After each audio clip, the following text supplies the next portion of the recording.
La tension monte ainsi d'un cran au fur et à mesure que les jours passent. 2 roquettes Qassam sont tombées sur la localité de Netiva Asara au nord de la bande de Gaza.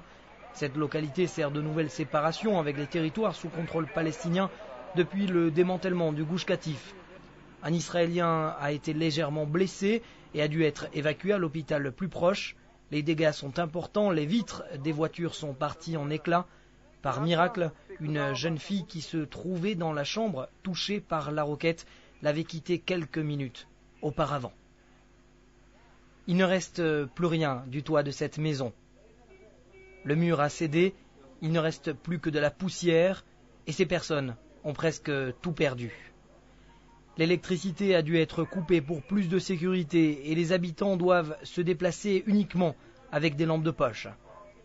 Selon les premiers témoignages, des jeeps et des tanks circulent dans la localité 24 heures sur 24. Ce n'est pas assez pour ces personnes. Certains habitants du Moshav ont indiqué qu'ils étaient prêts à la quitter en contrepartie de dédommagement. L'une d'entre elles demande même à Tsahal qu'à chaque Qassam qui tombe sur la localité, 10 tombent sur Gaza.